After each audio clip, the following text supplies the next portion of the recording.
Juice bar back. Yup. Knicks dust off the Pacers in Game 5, 3-2, going back to Indianapolis. Let's go. Did more than stay alive. Thrived last night. Big, from tip to the last horn, dominated the game. 48. The Pacers were not interested. Period. Well said. Not And interested. I think they're going to regret essentially punting that game. It felt like they took the initial punch in the first quarter and were like, we'll just get back to Indianapolis and take care of business. I think they are going to regret that. Me, Sean Little, and of course Alex Monaco. Let's go through, breakdown Game 5 reactions. 2 games from the finals, Sean. 2 games from the finals. It's been a juice bar journey. It's interesting when you say it like that. Yeah. I woke up. I walked by the garden. 2 more dubs. Like a real New Yorker, took the subway here. Oh, wow. Took it in. Nice. Herald Square over to the 7th Ave. Well done. It's electric in the city right now. 2 wins, my man. Yeah, 2 wins away. And they seem very gettable to me. Knicks at home, coming back for Game 5. Number opens 5.5. Yeah.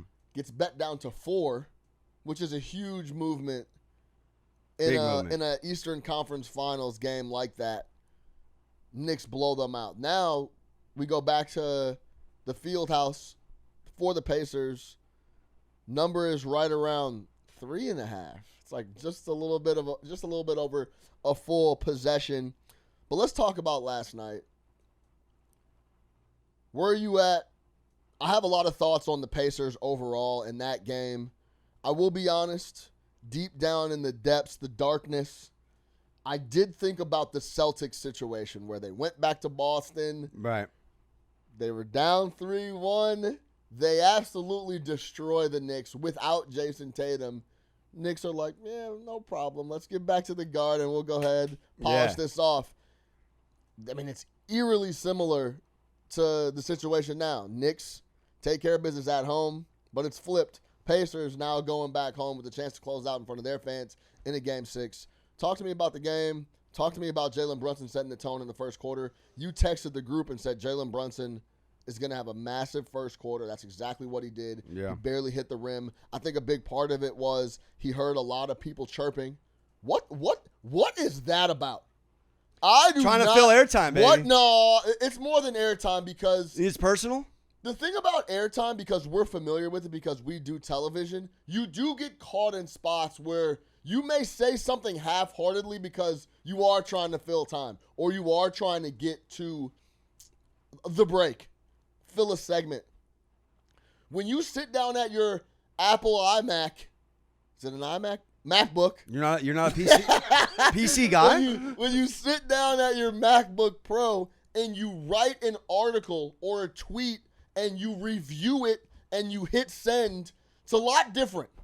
You're sitting there dissecting how Jalen Brunson is somehow any part of the problem. Is he getting torched defensively for most of the series? Without question. So you don't like the graphic on the lower third plus net rating, minus net rating, him off the bench? No, I don't mind that. It's the truth. He's been getting torched his whole life on defense. His entire NBA career, he's been a net negative defender.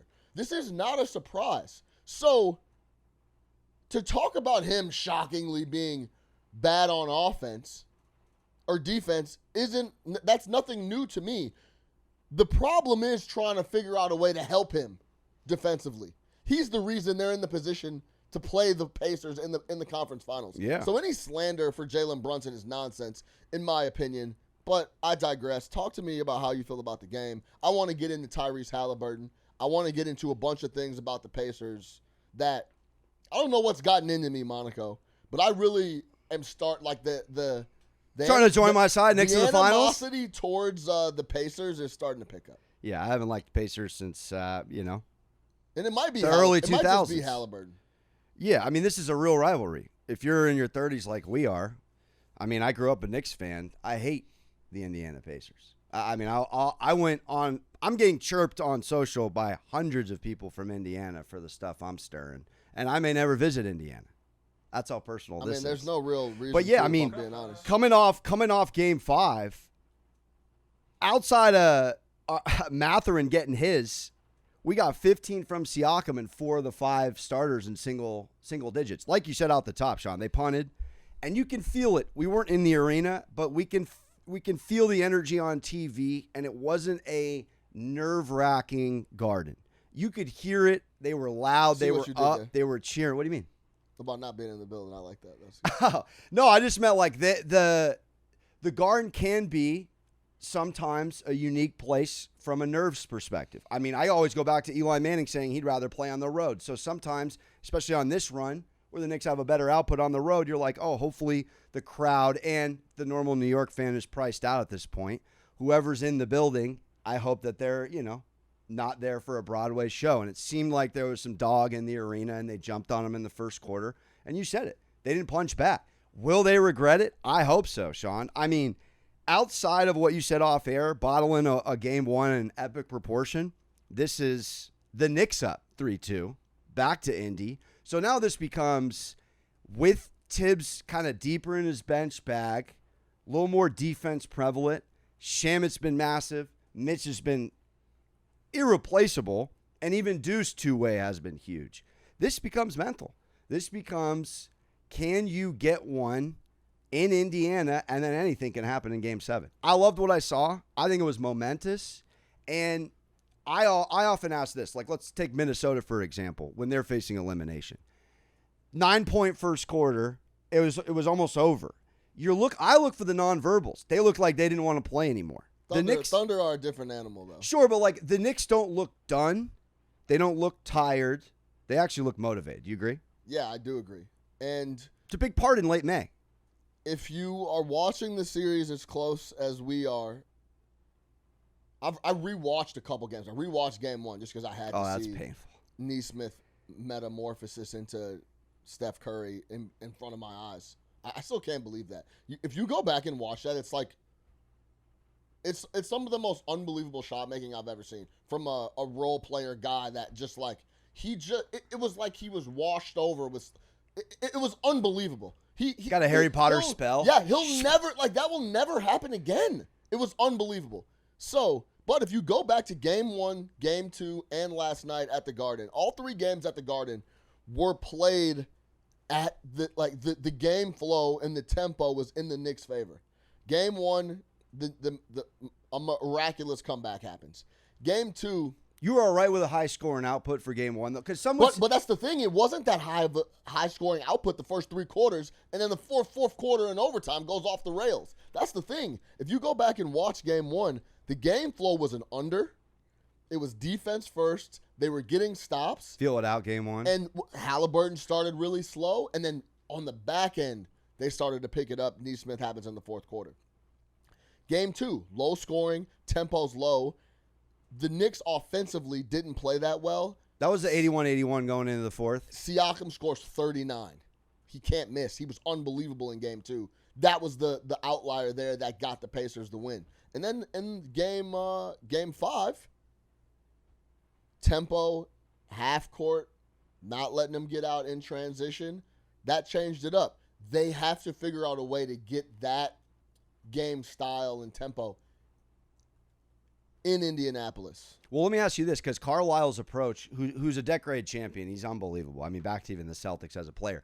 This guy with his 13-day approach, like it's war, I'm a big fan of it. Have you heard him talk about it? It's like the Eastern Conference Finals, really each series, but let's take this one, is 13 days. And you take it one day at a time, and today's day 8, and tomorrow's day 9.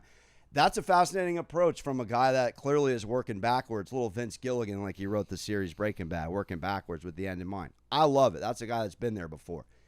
When you start saying it out loud and you take a little bit of Carlisle's perspective, put it into the Tibbs camp, and then really recognize a Siakam outlier game and a Halliburton going berserk game, Sean, we're one more lackluster Indiana bunch of role players not showing up with now pressure in their building. From now, it's game on at the Garden, Game 7. We got to find a way to get there, baby. Yeah, and I think that's the beauty of a 7-game series if you have home court. You're never really out of it. Never. You go down 0-2. If I split the next two, I get another home game. And that was what they had to guarantee.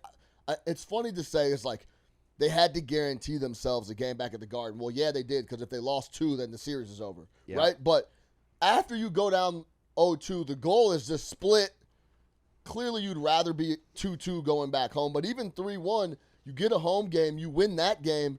And now it's, in my opinion, the pressure is all at the Pacers' feet because they are not going to be interested boarding another jet and coming back for Game 7. I know they did it last year. Completely different situation. Let me tee you up on an X's and O's thing because you are good at breaking it down. It seems like whether it was Bridges picking up Hallie at half court, among other kind of just ways to stop their pace, not to be fantastic with it. Yeah. They just did not have any. I mean, if this was a run and gun shotgun NFL offense, they didn't get downfield. Do you expect that to be counterpunched by Carlisle and his staff? Because all I kept hearing in the postgame, because I love watching postgame from all the Knicks, we expect them to make adjustments. We expect them to make adjustments. So going into Game 6, knowing you got to buck the energy in a one-of-one Indiana crowd, but also knowing the Knicks really played excellent cover, nickel corner type D all game on Hallie. That's a big part of their game is getting in space and creating almost improvised offense. What say you to that? They're gonna try to morph it into a full-out track meet at home, just like they did. Offensively, they were unbelievable in Game 4. It's one of the best team offensive games, led by Halliburton's 30-point triple-double, no turnovers, we've seen in the playoffs. Can that be bucked? They were unbelievable. On passes from Tyrese Halliburton, role players were 15 of 23 in Game 4. So he was scoring, he was getting people good looks. Like, it was just an offensive clinic, and it was because they were getting down and running. They have to figure out a way to slow that. If it's physicality, if it's picking up full court, if you tell DeLon Wright to just go pick up full, you tell Shamet, go pick up full. And shout out Shamet because, honestly, I knew he could knock down jump shots. I didn't know he could lock in on the defensive end like this man was a Clipper, baby. He's been playing extremely well. So shout out Shamet, shout out Wright. Do you expect anything to forecast? You said something off air I found compelling. Let's talk Halliburton because superstar conversation is getting a little ridiculous. You can't be a superstar, go 30-point triple-double, no turnovers, and then come to the Garden, drop 8, and not give us any nonverbals to chirp at. Yeah. I mean, you've heard me ad nauseum talk about I'd much rather a guy go 3 for 20 than 3 for 8. Yeah. Or whatever he was last night. He was not there. It like, for as much as he handles the rock, you can't look as disinterested as he did. And disinterested is the word. What is that? Was he storing his backyard baseball juice for the Game 6 closeout? And it wasn't like the Knicks were forcing him to be disinterested early, and then he became disinterested. From like the first couple possessions, he was just kind of passive. To your guy SGA's credit, it's like perplexing is the word. You can't be the face of your team and the guy in charge. Like if Brunson has a bad game, which is rare, there's other ways he finds a way to impact the game. It seemed like Halliburton. I mean, we're looking at the stat line. He wasn't hitting buckets. Even the assists were low. He didn't close out on a dime. Of 6th dime till dang near garbage time. 2 boards off a triple-double. He wasn't rebounding. He wasn't involved in the game. It was perplexing. He wasn't interested. You have some bad ahi in Manhattan? Yeah. I mean, you have bad games here or there, but you can't look disinterested, and that's what he looks so like. mentally right now, you feel When's the last time you saw Jalen Brunson have a game like that? I can't recall. Like the whistle is the last time that Brunson's had a bad game. The whistle. It doesn't happen. So I don't know. It was perplexing. I don't really get it. And he throughout the year has had these spots where he just disappears. I got to talk this out with you because at the Fieldhouse in particular, and if you look at the free throws only, you'll say, "Oh, the Knicks got 39 free throws in Game 4, whatever." I'm talking toe on the line in front of a ref. I'm talking. OG doesn't talk, and he was smacked so hard by his former teammate Siakam. He pulled a Luka, and he didn't get back on D just to chirp the ref. Yeah. If that kind of whistle happens again, I just want to talk it out with you. How can you get ahead of that when it's loud, when it's chaotic, the whistle's not going your way? How do you temper those flares? Because that could be inevitable, Sean. The superstar has to do it. It has to be Jalen Brunson. It has to be all right. Like, let me get it across half. Now, Are you concerned about it? You don't like talking about the whistle, but the only thing I'm concerned about, and I have a perfect example from you from Game 5, is that they get wrapped up in the up and down. There was a turnover. If you guys remember this, there was a turnover to OG Anunoby. He picks up the turnover. It's 1-on-4. And I immediately yell at home, slow the rock. He runs into like 3 or 4 people, turns it over.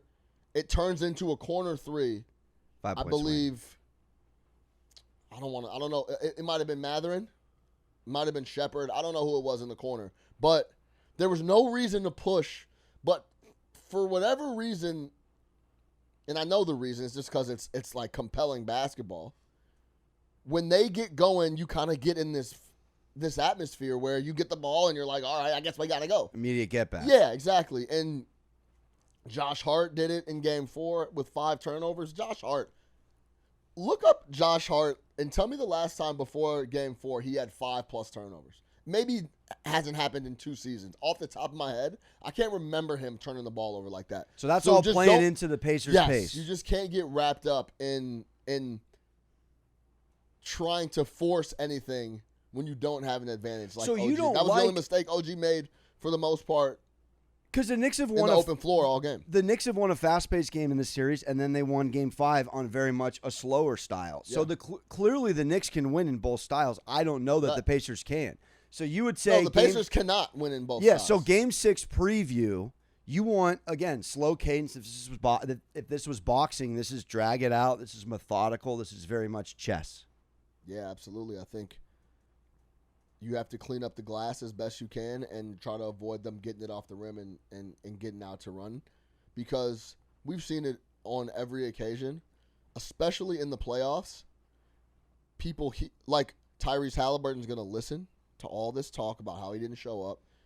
Everyone's going to be talking about it. It's going to be talked about in the building. He's going to come out uber aggressive. We saw it with Anthony Edwards. They're like, yo, Anthony, you didn't shoot it enough. He shot like 30 times next game. Yeah, you called that well on the juice bar. It's like psychology of the player. Yeah, it's always been that way in the playoffs. Like, except if you're SGA, he just shows out every game. Yeah, you get the day off, you hear the chirping, and then you show up typically. And yeah, he had 6 and Halliburton had 6 and 5. Cade Cunningham first quarter versus the Knicks. He didn't shoot it that much in the first game. He came out. He didn't have his first assist in Game 2 till like the third quarter. And he had like 30 points. Is this one of these games, Sean, you want to just kind of like we did with Boston, take the approach of keeping it close till the 4th and let Mariano Rivera do his thing? Like that's the goal. Get to the 4th, keep it close. In a perfect world, you blow them out. But the next best thing would be just keep it within one or 2 scores, keep it within single digits. Keep it lower scoring. I think if it's not a lower scoring style of game, they have a really good shot. When it's wide open, the Pacers are a better basketball team when the game is played that way than the Knicks. So that's, I think, in the half court, you got to try to slow it up as best you can. And also, I'll say what I said off cam. I would love Tyrese Halliburton with a lot of his gestures is a lot of front-running activity to me. Talk to him. The choke sign I loved, to be honest, because they did choke. And it was right on time. He thought he ended the game, but even going to overtime is a choke. They end up getting the W. It might not be the Knicks style, and that's fine, but I would just love, personally, to see, like when Mitch Robb had a block on Halliburton and threw it in the first row and he fell into the camera people. Yeah. I would have loved if Mitch Robb kind of stood over him a little bit and had a few words for him. Yeah. Cat's kind of been chirping a little bit, but I would have loved to see Mitch Robinson do that. I think it has long-term effects overall on the scope of, like, 100%. We're not worried about you. Do not come into the paint with this nonsense. I'm putting it back in your grill at MSG and at the Fieldhouse. It's just a little reminder to go all the way back to the Cavs and LeBron when they were down 3-1. You remember when LeBron went to the cup and shrugged and looked at Steph Curry and was like, almost like, yeah, like we're coming and you guys might be in trouble, 73-9 or not.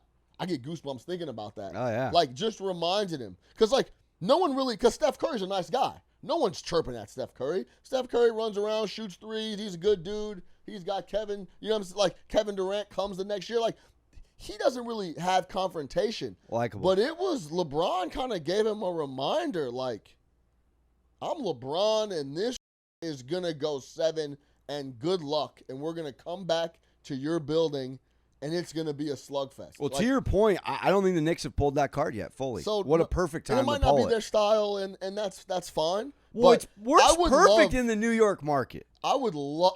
I would love for those dudes to just like, man.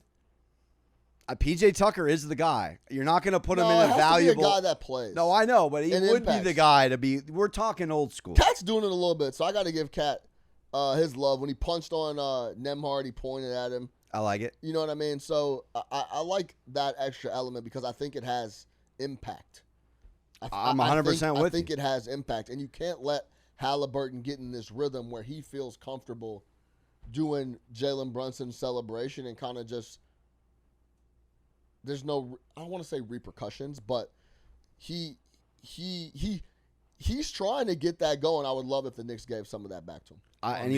On the Josh Hart thing, he has had a couple games with 5, but 2 of them were in the Indiana series when they were all banged up, and he had handled the ball. He played 48 minutes in both of those games that he had 5. So it's super rare. But like this regular season, he had a couple with like 7, which look random to me, and I don't remember those either. But yeah, it's really, really rare. It's very few games with 5+. I mean, for a guy that led the league in minutes, he usually gets a double-double, or a couple of these are also triple-doubles. So he's just flying around doing Josh Hart things, doing crazy stuff. So for a guy that leads the league in minutes, he doesn't turn it over all that much. To put a button on it, teams come back from 3-1. We know it's a short list. Knicks have lost all 15 series prior to this, and the Pacers have never blown a 3-1 series lead. So any thoughts on the history? 23 teams have forced a Game 7. Force the Game 7, and I really like your chances at home. You'll be favored at the sports book. I wonder of those 23, how many two of the last 3 were at home? Yeah, that's a good question. That's huge. Yeah, it's huge. So huge. Oh, I did look that up actually. That no team, if the Knicks come back and do it, that no team's done that where they lose the first 2 at home and then come back to win after going down 3-1. Wow. So this is we're in uncharted waters. Rare, baby. Yeah. So just get back to games. Just get back to Game 7, and I think they have a good chance to win. I'm with you, baby. 2 wins. No, not a good chance to win. I think if they win Game 6, they win Game 7. Give some of your Thunder conviction as we get into the West here on our way out towards the Knicks. We need it, Mr. Little. Knicks in 7. Can you say it with me? Yeah, Knicks in 7. Knicks in 7. Juice Bar. Juice Bar, MSG Network. If you want the realness, the straight takes, come hang out with us. We go through everything from narratives to actual gameplay to breaking down numbers in the betting market. Alex Monaco, Sean Little, come hang out with us. Wherever you get your podcasts, you can get the Juice Bar.